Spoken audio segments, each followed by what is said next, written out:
ക്ലാസ്സിൽ നമ്മൾ ആദ്യത്തെ ചാപ്റ്ററായ എമർജൻസ് ഓഫ് സൈക്കോളജിയിലെ വെസ്റ്റേൺ സിസ്റ്റത്തിലെ ഒരു ക്വസ്റ്റ്യൻ ആണ് ചർച്ച ചെയ്തത്. ഇന്നത്തെ ക്ലാസ്സിൽ രണ്ട് ക്വസ്റ്റ്യൻ, കുറച്ചുകൂടി ഇമ്പോർട്ടൻ്റ് ആയിട്ടുള്ള ഏരിയയിൽ നിന്നുള്ള രണ്ട് ക്വസ്റ്റ്യൻ ആണ് ഡിസ്കസ് ചെയ്യാൻ പോകുന്നത്. ക്വസ്റ്റ്യൻ ഇതാണ്: match list 1 with list 2 and select the correct answer by choosing from the codes given below. ഒരു മാച്ച് ദ ഫോളോയിങ് ആണ് തന്നത്.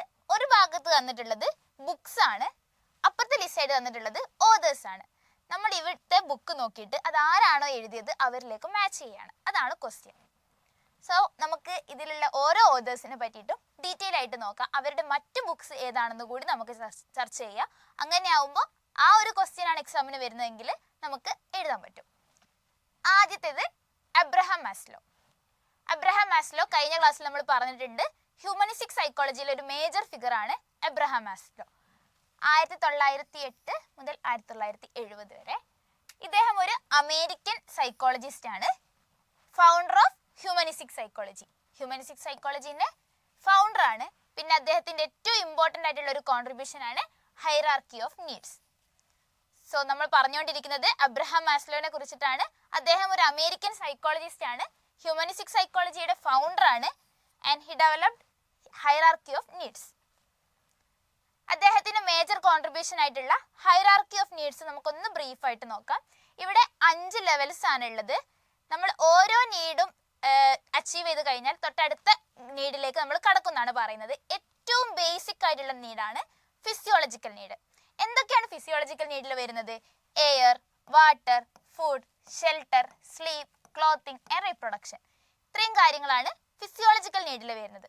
ഒരാൾ ഫിസിയോളജിക്കൽ നീഡ്സ് അച്ചീവ് ചെയ്ത് കഴിഞ്ഞാൽ അടുത്തതായിട്ട് പോകുന്നത് സേഫ്റ്റി നീഡിലേക്കാണ്. എന്തൊക്കെയാണ് സേഫ്റ്റി നീഡിൽ വരുന്നത്? Personal security, employment, resources, health, property, ഇങ്ങനെ തുടങ്ങിയ കാര്യങ്ങളൊക്കെയാണ് സേഫ്റ്റി നീഡിൽ വരുന്നത്. ഇനി അടുത്ത മൂന്നാമത്തെ നീഡായിട്ട് വരുന്നത് ലവ് ആൻഡ് ബിലോങ്ങിങ്നെസ്. ഫിസിയോളജിക്കൽ നീഡും സേഫ്റ്റി നീഡും അച്ചീവ് ചെയ്ത് കഴിഞ്ഞാൽ പിന്നെ ഒരാൾക്ക് വേണ്ടത് എന്താണ്? ലവ് ആൻഡ് ബിലോങ്ങിങ്നെസ് ആണ്. That is friendship, intimacy, family, sense of connection etcetera. ഇത്രയും കാര്യങ്ങളൊക്കെയാണ് ലവ് ആൻഡ് ബിലോങ്ങിങ്നെസ്സിലേക്ക് വരുന്നത്. ഇത് കഴിഞ്ഞാൽ ഇനി അടുത്ത നീഡ് എന്താണ്? എസ്റ്റീം നീഡാണ്. എസ്റ്റീം നീഡിൽ വരുന്നത് respect, self esteem, status, recognition, strength, freedom. ഇത്രയും കാര്യങ്ങളൊക്കെയാണ് എസ്റ്റീം നീഡിലേക്ക് വരുന്നത്. ഇനി ഏറ്റവും മുകളിൽ വരുന്ന അവസാനമായിട്ട് ഒരാൾക്ക് കിട്ടുന്നതാണ് സെൽഫ് ആക്ച്വലൈസേഷൻ. സെൽഫ് ആക്ച്വലൈസേഷൻ എന്ന് പറഞ്ഞാൽ മാസ്ലോ പറഞ്ഞത് ഒരാളുടെ ലൈഫിലുള്ള ഏറ്റവും മാക്സിമം പൊട്ടൻഷ്യൽ ഇതാണ്. ഇതിന്റെ മുകളിലേക്ക് ഒരാൾക്കൊന്നും വാങ്ങാനില്ല. അയാളുടെ എല്ലാ നീഡും കഴിഞ്ഞ് പിന്നെ ആളെ അച്ചീവ് ചെയ്യുന്നതാണ് സെൽഫ് ആക്ച്വലൈസേഷൻ എന്ന് പറയുന്നത്. Desire to become the most that one can be. ഒരാൾക്ക് എത്തിപ്പെടാൻ പറ്റുന്നതിന്റെ ഏറ്റവും മാക്സിമം ആണ് സെൽഫ് ആക്ച്വലൈസേഷൻ എന്ന് പറയുന്നത്. സോ മാസ്ലോയുടെ ഹൈറാർക്കി ഓഫ് നീഡിൽ വരുന്നത് physiological need, safety need, love and belongingness, esteem and self actualisation. ഇനി അദ്ദേഹത്തിന്റെ മേജർ വർക്ക്സ് എന്തൊക്കെയാണെന്ന് നോക്കാം. നമ്മുടെ ക്വസ്റ്റ്യൻ തന്നത് എന്തായിരുന്നു? ഒരു ബുക്ക് തന്നിട്ട് അത് ആരാണ് എന്നുള്ളതിൽ ആരുടെ പബ്ലിക്കേഷൻ ആണ് എന്നുള്ളതിലേക്ക് മാച്ച് ചെയ്യാനാണ് പറഞ്ഞത്. അപ്പൊ മാസ്ലോയുടെ മേജർ വർക്ക്സ് എന്തൊക്കെയാണ്? 1943 A theory of human motivation, 1954 motivation and personality, 1962 toward a psychology of being, and 1971 the further reaches of human nature. ഈ 4 ബുക്സ് ആണ് അദ്ദേഹത്തിന്റെ മേജർ വർക്ക്സ് ആയിട്ട് കണക്കാക്കുന്നത്. ഇനി നമ്മുടെ ക്വസ്റ്റ്യന് തന്നിട്ടുള്ള അടുത്ത ഓതർ ആണ് കാൾ റോജേഴ്സ്. കാൾ റോജേഴ്സിനെ കുറിച്ച് നമ്മൾ കഴിഞ്ഞ ക്ലാസ്സിൽ പറഞ്ഞിട്ടുണ്ട്. ഇദ്ദേഹവും ഒരു ഹ്യൂമനിസ്റ്റിക് സൈക്കോളജിസ്റ്റ് ആണ്. 1902 to 1987 co founder of humanistic psychology. Abraham മാസ്ലോയുടെ കൂടെയുള്ള മറ്റൊരു ഫൗണ്ടർ ആണ് Carl Rogers. Carl Rogers published client centred therapy. Client centred therapy അല്ലെങ്കിൽ പേഴ്സൺ സെന്റേർഡ് തെറാപ്പി ഒക്കെ ആരുടെ കോൺട്രിബ്യൂഷൻ ആണ്? കാൾ റോജേഴ്സിന്റെ കോൺട്രിബ്യൂഷൻ ആണ് in 1951. Humans are free rational beings with potential to grow and are fundamentally different from animals. According to Carl Rogers, അദ്ദേഹം പറഞ്ഞത് human beings എന്ന് പറയുന്നത് ആനിമൽസിൽ നിന്നും ഡിഫറെൻ്റ് ആണ്, പിന്നെ ഹ്യൂമൻസ് പറയുന്നത് ഫ്രീ റാഷണൽ ബീങ്സ് ആണ്, അവർക്കൊരു പൊട്ടൻഷ്യൽ ഉണ്ട് ഗ്രോ ചെയ്യാനുള്ള, അല്ലെങ്കിൽ ഹ്യൂമൻ ബീങ്സിന് അവരുടേതായിട്ടുള്ള കപ്പാസിറ്റി ഉണ്ട്, എബിലിറ്റി ഉണ്ട് എന്നൊക്കെ പറഞ്ഞ ഒരു വ്യക്തിത്വമാണ് കാൾ റോജേഴ്സ്. ഇനി എന്തൊക്കെയാണ് കാൾ റോജേഴ്സിന്റെ major works? Counselling and psychotherapy 1942 counselling and psychotherapy, 1951 client centred therapy, 1961 on becoming a person and 1980 a way of being. ഈ 4 ബുക്സ് ഇമ്പോർട്ടൻ്റ് ആയിട്ട് നോക്കി വെക്കുക. നമ്മുടെ ക്വസ്റ്റ്യനിൽ തന്ന ബുക്ക് അല്ലാതെ വേറൊരു ബുക്കിനെ കുറിച്ചാണ് ഈ എക്സാമിന് ചോദിക്കുന്നതെങ്കിലും ഓർമ്മ ഉണ്ടാവുക. ഈ 4 കാൾ റോജേഴ്സിന്റെ മേജർ വർക്ക്സ് ആണ്. ഇനി അടുത്ത ഒരു മേജർ ഫിഗർ ആണ് വിക്ടർ ഫ്രാങ്കിൾ. വിക്ടർ ഫ്രാങ്കിൾ ഒരു എക്സിസ്റ്റൻഷ്യൽ സൈക്കോളജിസ്റ്റ് ആണ്. ഹ്യൂമനിസ്റ്റിക് ആയിരുന്നു. നേരത്തെ പറഞ്ഞ 2 പേരും ഹ്യൂമനിസ്റ്റിക് സൈക്കോളജിസ്റ്റ് ആണ്. വിക്ടർ ഫ്രാങ്കിൾ ഒരു എക്സിസ്റ്റൻഷ്യൽ സൈക്കോളജിസ്റ്റ് ആണ്. 1905 to 1997 ഫൗണ്ടർ ഓഫ് ലോഗോതെറാപ്പി. ഇനിയിപ്പോൾ നമ്മളോട് ക്വസ്റ്റ്യൻ ചോദിക്കുന്നത് who is the founder of logotherapy എന്നാണെങ്കിൽ that is Viktor Frankl. Emphasized that life has meaning under all circumstances, even the most miserable ones. നമ്മുടെ ദുരിതപൂർണമായിട്ടുള്ള അവസ്ഥയിലാണെങ്കിൽ പോലും ജീവിതത്തിന് ഒരു മീനിങ് ഉണ്ട് എന്ന് പറഞ്ഞത് വിക്ടർ ഫ്രാങ്കിൾ ആണ്. ഇനി എന്തൊക്കെയാണ് വിക്ടർ ഫ്രാങ്കിളിന്റെ മേജർ വർക്ക്സ്? ഇദ്ദേഹത്തിനെ പറ്റി പറയുകയാണെങ്കിൽ ഇദ്ദേഹത്തിന്റെ എല്ലാ ബുക്സും വളരെ ഇമ്പോർട്ടൻ്റ് ആണ്. അതുകൊണ്ട് നിങ്ങൾ ഇത് ഓരോന്നും എന്തായാലും നോക്കി വെക്കുക. അപ്പോൾ ഏതൊക്കെയാണ്? മാൻ search for meaning 1959 man search for meaning, The Doctor and the Soul in 1955, The Will to Meaning in 1969 and Man's Search for Ultimate Meaning in 1997. So ഒന്നുകൂടി പറയാം, വിക്ടർ ഫ്രാങ്കിളിന്റെ മേജർ വർക്ക്സ് ആണ് Man's Search for Meaning, The Doctor and the Soul, The Will to Meaning and Man's Search for the Ultimate Meaning. ഇനി അവസാനത്തെ ആളാണ് Rollo May. Rollo May also an existential psychologist. 1909 to 1994 American existential psychologist ആണ് Rollo May. US-ലുള്ള existential സൈക്കോളജിയുടെ father എന്നറിയപ്പെടുന്നതും റോളോമേ തന്നെയാണ്. ഇദ്ദേഹമാണ് റോളോമേ. ഇനി എന്തൊക്കെയാണ് റോളോമേന്റെ works എന്ന് നോക്കാം. മേജർ വർക്ക്സിൽ വരുന്നത് the meaning of anxiety 1950, man search four himself in 1953, love and will in 1969, The Courage to Create in 1975. ഈ 4 റോളോമേന്റെ major works ആയിട്ട് വരുന്നത്. ഇപ്പം നമ്മൾ ആരെ കുറിച്ചൊക്കെയാണ് ചർച്ച ചെയ്തത്? അബ്രഹാം മാസ്ലോനെ കുറിച്ച് പറഞ്ഞു, കാൾ റോജേഴ്സ് പറഞ്ഞു, വിക്ടർ ഫ്രാങ്കിൾ പറഞ്ഞു, ആൻഡ് റോളോമേ പറഞ്ഞു. ഇനി നമ്മുടെ ക്വസ്റ്റ്യൻ എന്തായിരുന്നു? Toward a psychology of being ആരുടെയാ? നമ്മളിപ്പോൾ ചർച്ച ചെയ്ത് കഴിഞ്ഞതിൽ ആരാണ് വരുന്നത്? മാസ്ലോ. അബ്രഹാം മാസ്ലോയുടേതാണ് toward a psychology of being. ഇനി അടുത്തത് എ വേ ഓഫ് ബീങ്. ഇതിൻ്റെയൊക്കെ പേര് കണ്ടാൽ തന്നെ ഏകദേശം എല്ലാം ഒരേപോലെ ഉണ്ടല്ലേ, അപ്പോൾ നമുക്കിത് മാറിപ്പോകാൻ ഭയങ്കര ചാൻസ് ഉണ്ട്. അപ്പോൾ ശ്രദ്ധിക്കുക. Toward a psychology of being Abraham മാസ്ലോയുടെയാണ്. A way of being Carl റോജേഴ്സിൻ്റെയാണ്. Man search for meaning Viktor Frankl and love and will Rollo May. Toward a psychology of being Maslow, a way of being Rogers, man search for meaning Frankl and love and will May. Okay, ഇത്രയും clear ആയെന്ന് വിചാരിക്കുന്നു. ഇനി നമുക്ക് അടുത്ത ക്വസ്റ്റ്യനിലേക്ക് പോവാം. ഈ question അത്ര ഇമ്പോർട്ടൻ്റ് ആയിട്ടുള്ള ഒരു ഏരിയ എന്ന് ചോദിച്ച ചോദ്യമല്ല, പക്ഷേ 1-2 ക്വസ്റ്റ്യൻസ് ഈ ഒരു ടേം വെച്ച് ചോദിച്ചിട്ടുണ്ട്. ക്വസ്റ്റ്യൻ എന്താണ്? As per Socrates Greek philosophy which of the following is not true about eudaimonia. November 2021 ചോദിച്ച ചോദ്യമാണ്. യൂഡൈമോണിയനെ കുറിച്ചാണ് ചോദിച്ചത്. അപ്പോൾ ഇവിടെ എന്തൊക്കെ ടേം വന്നിട്ടുണ്ട്? ഗ്രീക്ക് ഫിലോസഫി വന്നിട്ടുണ്ട്, സോക്രേറ്റ്സ് വന്നിട്ടുണ്ട്, ആൻഡ് യൂഡൈമോണിയ വന്നിട്ടുണ്ട്. അപ്പോൾ ഇതൊക്കെ എന്താണ്, സൈക്കോളജിയിൽ ഇതിനൊക്കെ എന്ത് ഇമ്പോർട്ടൻസ് ആണ് എന്നുള്ളത് നമുക്ക് നോക്കാം. ഈ ഒരു ക്വസ്റ്റ്യൻ ആൻസർ ചെയ്യണമെങ്കിൽ ആദ്യം നമുക്ക് ഇതൊക്കെ എന്താണെന്നൊന്ന് മനസ്സിലാക്കണം. സോ നമുക്ക് ഓപ്ഷൻസ് എന്തൊക്കെയാണ് തന്നത്? It means living well or flourishing, it is more than merely attaining pleasure, being virtuous is almost identical to eudaimonia, being virtuous does not guarantee eudaimonia. ഇത്രയും 4 ഓപ്ഷൻസ് ആണ് തന്നിട്ടുള്ളത്. ഇതിൽ ഏതാണ് യൂഡൈമോണിയന്റെ കോൺസെപ്റ്റിന് ട്രൂ അല്ലാത്തത് എന്നാണ് ക്വസ്റ്റ്യൻ ചോദിച്ചത്. Not true. ഓക്കെ, നമുക്ക് നോക്കാം. ഫസ്റ്റ് വരുന്നത് ആരായിരുന്നു? സോക്രട്ടീസ് അല്ലെങ്കിൽ സോക്രട്ടീസ്. ഫസ്റ്റ് വെസ്റ്റേൺ സൈക്കോളജിനെ കുറിച്ച് പറയുമ്പോൾ അവിടെ നമ്മൾ ഹിപ്പോക്രേറ്റ്സ് പറയുന്നുണ്ട്, ഗാലൻ പറയുന്നുണ്ട്, പ്ലേറ്റോ, അരിസ്റ്റോട്ടിൽ, അങ്ങനെ ഒരുപാട് ഫിലോസഫേഴ്സിനെ കുറിച്ച് പറയുന്നുണ്ട്. സോ അവിടുത്തെ ഏറ്റവും ഇമ്പോർട്ടൻ്റ് ആയിട്ടുള്ള ഒരു ഫിഗറാണ് സോക്രട്ടീസ് എന്ന് പറയുന്നത്. So Socrates a Greek philosopher analyse the activities of mind in addition to soul.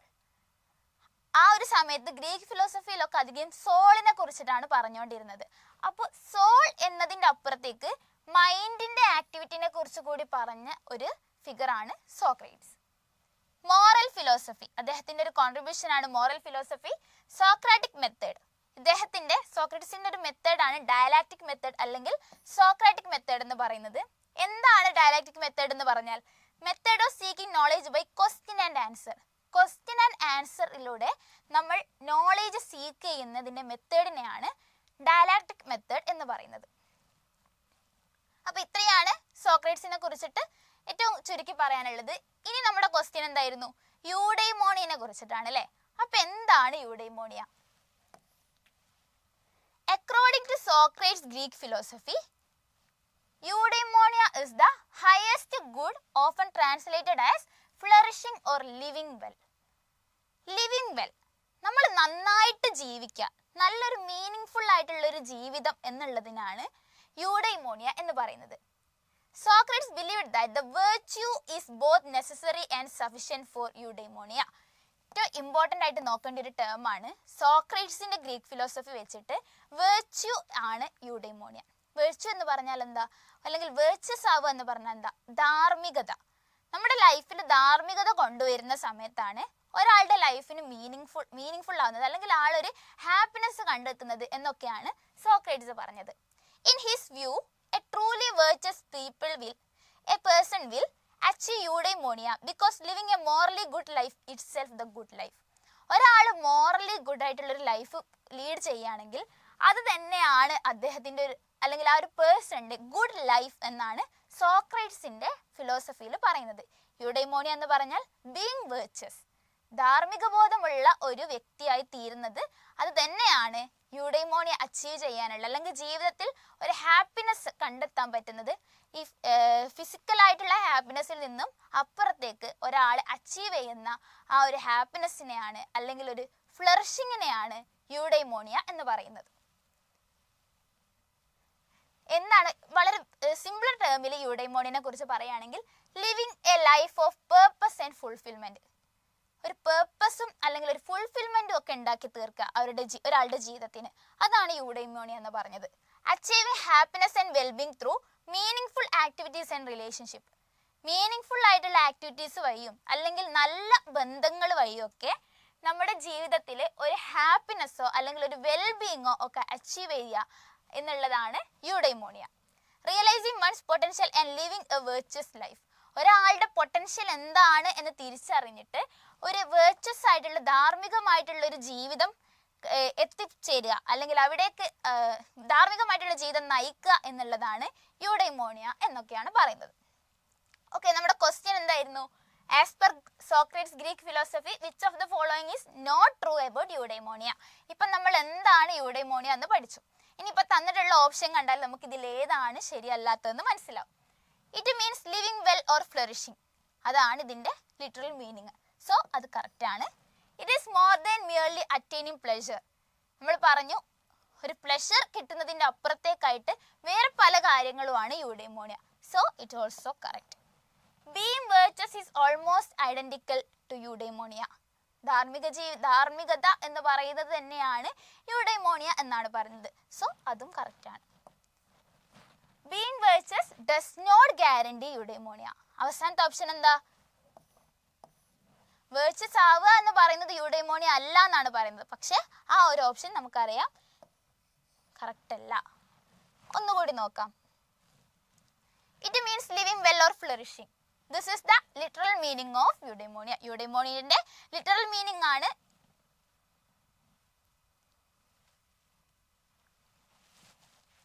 It means living well or flourishing. This is the literal meaning of eudaimonia. യൂഡൈമോണിയന്റെ ലിറ്ററൽ മീനിങ് തന്നെയാണ് living well or flourishing എന്ന് പറയുന്നത്. So അത് correct ആണ്. It is more than merely attaining pleasure. Eudaimonia is deeper than the hedonic pressure. അതായത് physical ആയിട്ട് കിട്ടുന്ന പ്രഷറിനെക്കാട്ടിലും ഹാപ്പിനെസ്സിനെക്കാട്ടിലും ഒക്കെ അപ്പുറത്താണ് യൂഡൈമോണിയ എന്ന് പറയുന്നത്. സോ അതും കറക്റ്റ് ആണ്. Being virtuous is almost identical to eudaimonia. സോക്രട്ടീസിന്റെ ഫിലോസഫി വെച്ചിട്ട് വെർച്യു എന്ന് പറഞ്ഞാൽ തന്നെ യൂഡൈമോണിയ ആണ്. സോ അതും കറക്റ്റ് ആണ്. Being virtuous does not guarantee eudaimonia. അവസാനത്തെ ഓപ്ഷൻ ഇതായിരുന്നു. സോ അതിലെന്താ, Socrates believe that virtue does guarantee eudaimonia. നമ്മുടെ ഈ ഒരു ക്വസ്റ്റ്യൻ ആയിരിക്കും, അല്ല ഈ ഒരു ഓപ്ഷനാണ് നമ്മുടെ ആൻസർ ആയിട്ട് വരുന്നത്. ഓക്കെ, ഇത്രയാണ് നമ്മുടെ വെസ്റ്റേൺ സൈക്കോളജിയുടെ പാർട്ടിൽ വരുന്നത്. ഇനി എന്തെങ്കിലും ഡൗട്ടോ കാര്യങ്ങളോ ഒക്കെ ഉണ്ടെങ്കിൽ നമ്മൾ ക്രിയേറ്റ് ചെയ്ത വാട്സപ്പ് ഗ്രൂപ്പിലൂടെ നിങ്ങൾക്ക് ചോദിക്കാം. 3 ക്വസ്റ്റ്യൻസ് ആണ് ഈ ഒരു ഭാഗത്തുനിന്ന് വെസ്റ്റേൺ സൈക്കോളജിയുടെ ഭാഗത്തുനിന്ന് ചോദിച്ചിട്ടുള്ളത്. നമ്മൾ കഴിഞ്ഞ ക്ലാസ് പറഞ്ഞതുപോലെ തന്നെ എമർജൻസി സൈക്കോളജിയിൽ ഏറ്റവും ഇമ്പോർട്ടൻ്റ് ആയിട്ട് നിങ്ങൾ കൊടുക്കേണ്ടത് ഈസ്റ്റേൺ സൈക്കോളജി ഭാഗത്ത് തന്നെയാണ്. വെസ്റ്റേൺ സൈക്കോളജിയിലേക്ക് വരുമ്പം സ്കൂൾസ് ഓഫ് തോട്ട്സിനാണ് കുറച്ചുകൂടി ഇമ്പോർട്ടൻസ് കൊടുക്കേണ്ടത്. നമ്മുടെ എൻലൈറ്റിനെ കുറിച്ച് പറയുകയാണെങ്കിൽ വീഡിയോ കാണുന്നവർക്കറിയാം, ഇതൊരു ഫ്രീ നെറ്റ് കോച്ചിങ് ആണ്. ഇമ്പോർട്ടൻ്റ് ആയിട്ടുള്ള സൈക്കോളജി നെറ്റ് സിലബസിലൂടെയുള്ള ഒരു യാത്രയാണ് എൻലൈറ്റ് എന്ന് പറയുന്നത്. എന്തൊക്കെയാണ് നമ്മൾ ഇതിൽ ഓഫർ ചെയ്യുന്നത്? യൂട്യൂബ് ക്ലാസ്സുകൾ ഉണ്ടായിരിക്കും. പ്രീവിയസ് ഇയർ ക്വസ്റ്റ്യൻസ് ആണ് മുഖ്യമായിട്ട് നമ്മൾ ഇതിൽ നോക്കുന്നത്. പ്രീവിയസ് ഇയർ ഓരോ മൊഡ്യൂളിലെയും പ്രീവിയസ് ഇയർ ക്വസ്റ്റ്യൻസ് ആസ്പദമാക്കിയിട്ട് നമ്മൾ ഒരു 4-5 ക്ലാസ്സുകൾ ഉണ്ടായിരിക്കും. പിന്നീട് PYQs ഉണ്ട്. എല്ലാ വ്യാഴാഴ്ചകളിലും ഒരു 5 പ്രീവിയസ് ഇയർ ക്വസ്റ്റ്യൻസിൻ്റെ ഡിസ്കഷൻ ഒരു പോളിംഗ് വഴി നമ്മൾ ക്വസ്റ്റ്യൻസ് ആദ്യം ഇട്ടിട്ട് പിറ്റേ ദിവസം അതിൻ്റെ ആൻസേഴ്സും എക്സ്പ്ലനേഷനും ഒക്കെ തരുന്നുണ്ട്. പിന്നെ മോക്ക് ടെസ്റ്റ് ഉണ്ട്. മോക്ക് ടെസ്റ്റ് എന്ന് പറയുന്നത് വീക്ക്ലി ടെസ്റ്റ് ആണ്. ഓരോ പാർട്ട് നമ്മുടെ യൂട്യൂബ് ക്ലാസ് കഴിയുമ്പോഴും എല്ലാ വീക്കും എൻഡ് ആവുന്ന സമയത്ത് ഓരോ മോക്ക് ടെസ്റ്റുകൾ നടത്തും. അതിൽ 20 ക്വസ്റ്റ്യൻസ് ആയിരിക്കും ഉണ്ടാവുന്നത്. പിന്നെ മന്ത്ലി വെബിനാർസ് ഉണ്ടാവും. ഒരു മൊഡ്യൂള് കഴിഞ്ഞു കഴിഞ്ഞാൽ നമ്മൾ എല്ലാം ആ മൊഡ്യൂളിൽ ഇമ്പോർട്ടൻ്റ് ആയിട്ടുള്ള ഭാഗങ്ങളിലൂടെയൊക്കെയുള്ള ഒരു വെബിനാർ നടത്തുന്നുണ്ട്. പിന്നെ സ്റ്റഡി നോട്ട്സ് പ്രൊവൈഡ് ചെയ്യും. ഇത്രയും കാര്യങ്ങളാണ് നമ്മുടെ എൻലൈറ്റിലൂടെ ലക്ഷ്യം വെക്കുന്ന കാര്യങ്ങൾ. സോ ഈ ഒരു മെസ്സേജ് നിങ്ങളോടൊപ്പം തന്നെ നിങ്ങളുടെ ഫ്രണ്ട്സിനൊക്കെ അയച്ചു കൊടുക്കുക. എല്ലാവർക്കും ഹെൽപ്ഫുൾ ആവുമെന്ന് വിചാരിക്കുന്നു. അപ്പോൾ എല്ലാവരുടെയും ഒരു ഗോളായിട്ടുള്ള നെറ്റ് സൈക്കോളജിയിലെ നെറ്റ് എല്ലാവർക്കും കിട്ടട്ടെ. എല്ലാവിധ ആശംസകളും നേരുന്നു. Thank you.